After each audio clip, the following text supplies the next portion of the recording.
na yung ground beef ko ilalagay sa ay lulutuin. Bale, yung ground beef gagawa tayo ng meatballs. So, para sa meatballs, lagyan natin ng parsley, eggs, at saka yung steak, at saka yung chopped onion.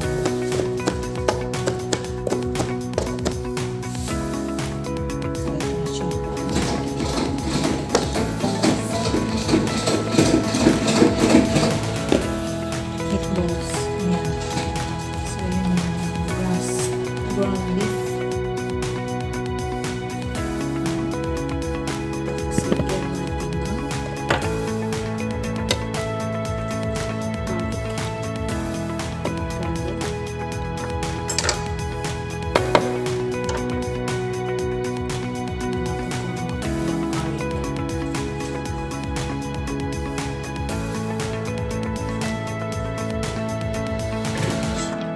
Lagyan natin ng garlic.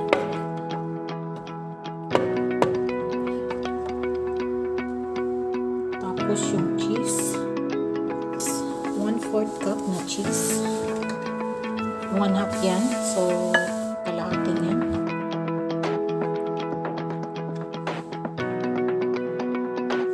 Yan. Tapos 2 eggs, hindi natin ng 2 eggs para to sa meatballs, para sa lasagna.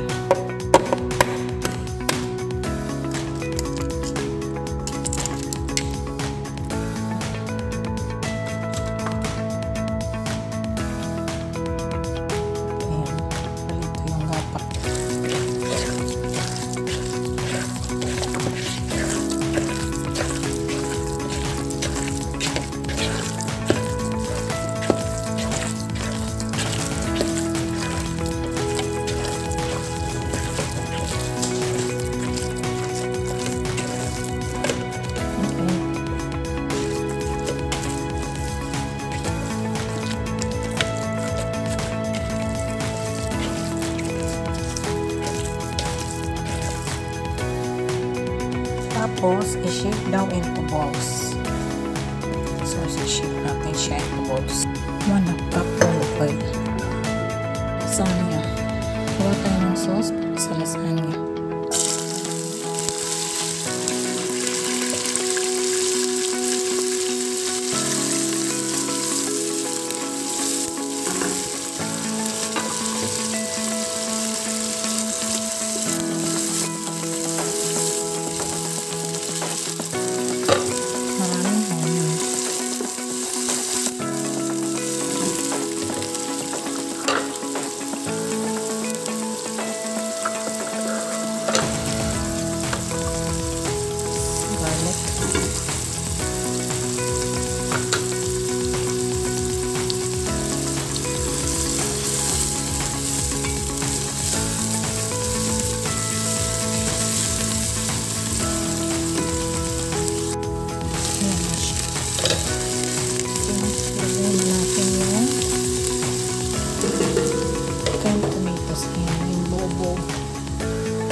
Drain ko para mamaya na yung tumulat.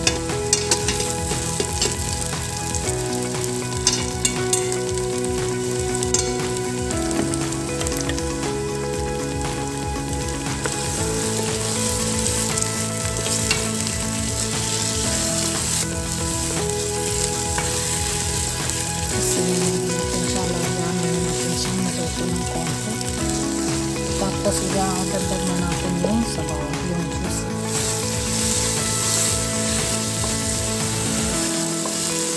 Ayan na siya. Bali ito yung sauce niya ng lasagna. Tapos lagyan natin ng tomato paste.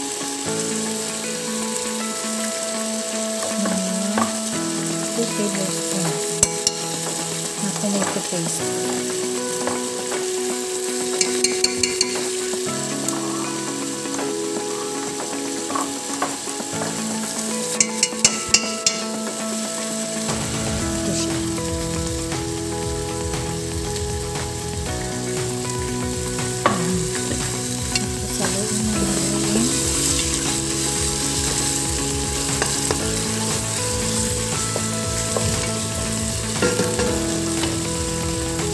Tapos ilagay na natin yung sabaw.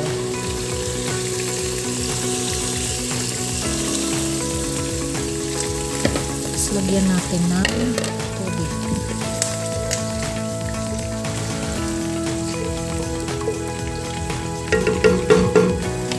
Lagyan natin siya ng 2 cups na tubig.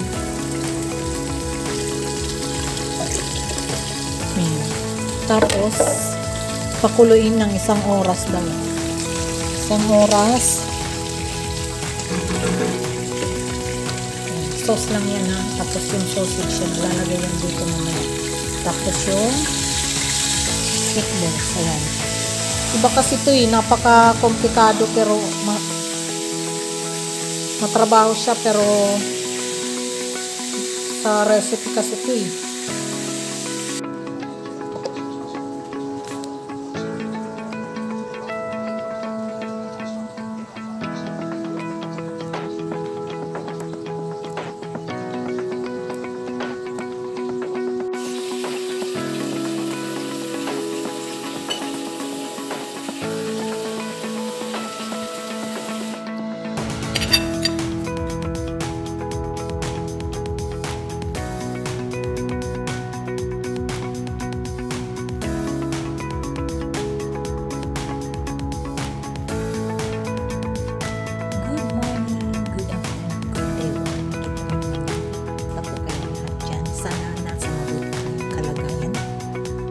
Sulok mo ng mundo man tayo for today's vlog. Magluluto ako ng kahapon nagluto ako ng lasagna sauce. Tapos ngayon ilalagay ko na siya sa pan. Tapos i-bake ko na siya. I-bake siya para sa guest next week. So samahan niyo ako maggawa ng lasagna. Halo-halo na natin siya sa pan. Tapos bibake natin siya. So, maraming salamat sa mga hindi pa dyan nakasubscribe. Please subscribe Mami Bets Alcaraz Official. Like, share, and comment. And click the notification bell all para palagi kayong updated sa aking mga latest videos and uploads. Ito yung meatballs saka yung sausage. Sa instruction kasi sa recipe, i-cut siya ng hindi naman fine nakakat. Tapos gagawa tayo ng yung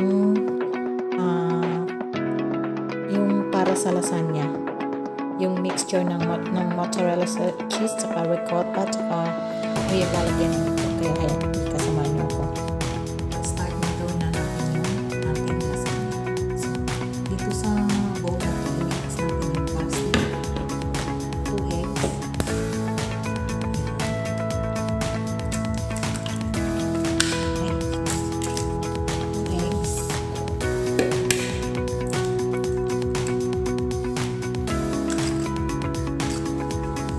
yung ricotta cheese, eggs, pecorino romano, parsley, and all that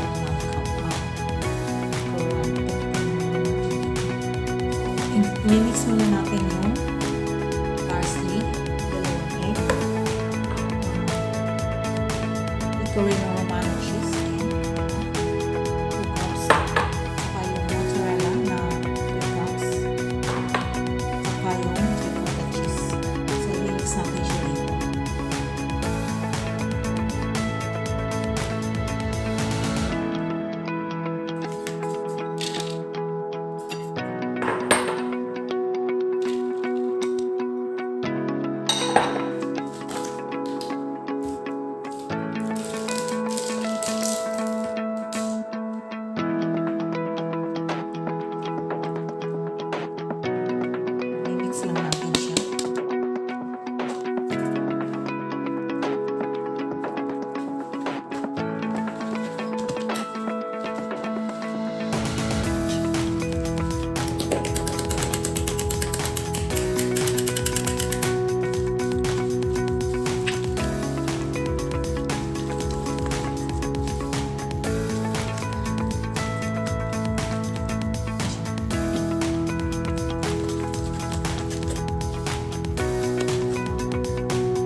lang natin yung ating pan at saka yung lasagna sheets. Tapos, ihahalo-halo na natin sila.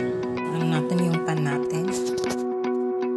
Yung pan natin, inano ko siya, in-spray ng baking spray. Ayan, para hindi dumikit. Dalawa ang gagawin ko. Sana isa lang naman ang nakaano din. Pero titingnan ko kung pwedeng maging dalawa. At saka ito yung meatballs, saka yung sausage. Pinag-iwa-iwa. Ito yung sauce na ilalagay. Kasama ng yung cream na parang ano yan.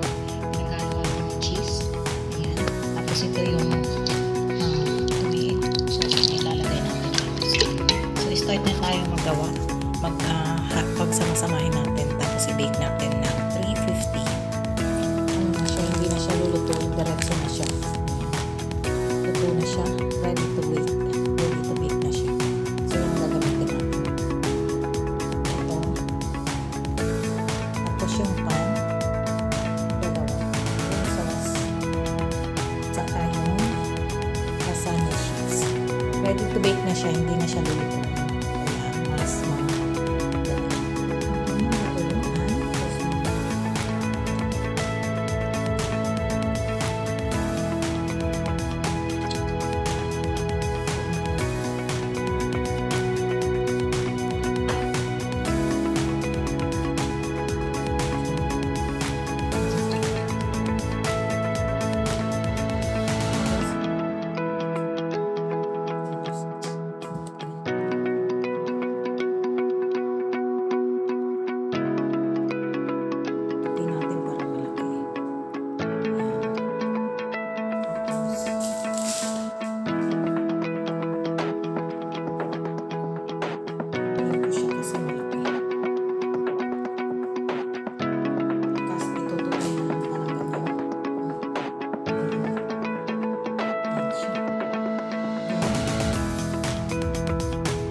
Time kong gumawa dito sa amo ko ng ganito. Tingnan natin kung mangyayari.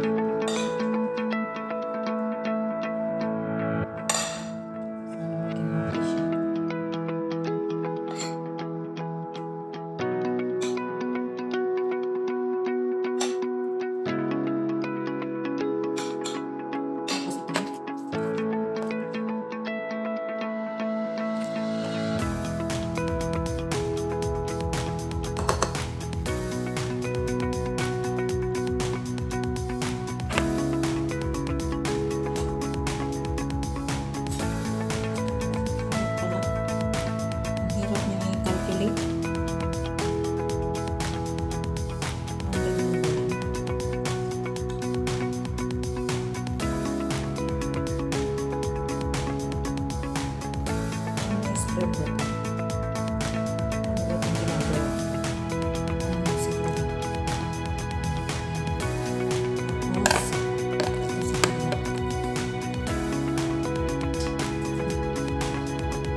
trabaho nga yung paggawa nito. Trabaho paggawa ng lasagna, nakakaano ko next time. So, maganda niya. Pag magluluto kayo nito, simula na sa umaga hanggang sa pagpadina.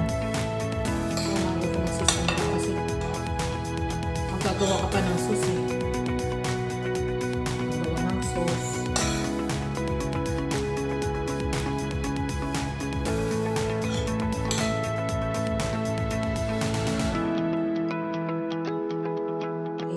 Pakukuloy mo pa ng 4 na oras at least.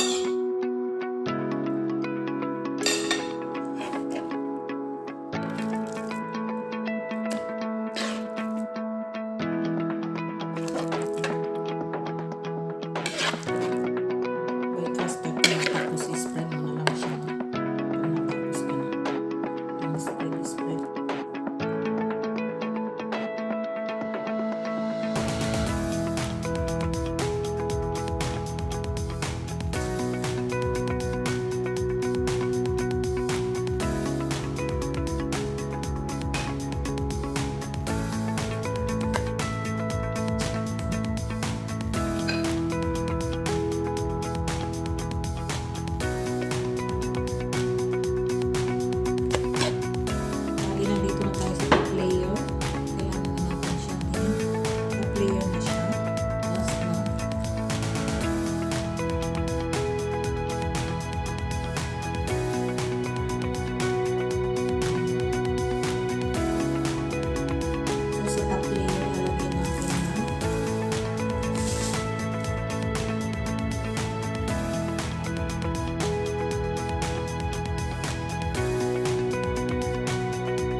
Layer sauce lang natin.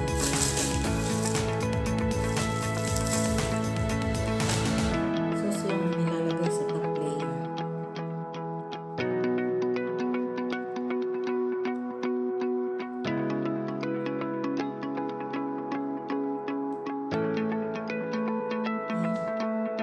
Top layer sauce.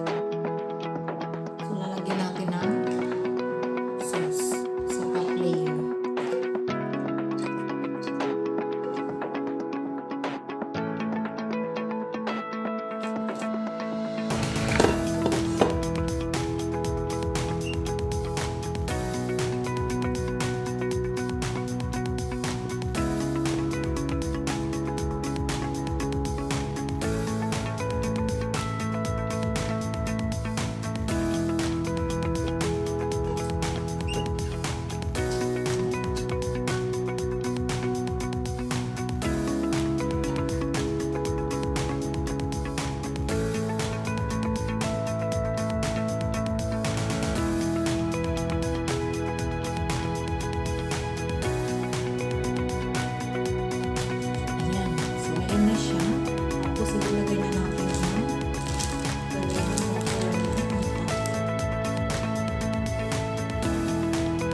Ayan na siya guys. Ready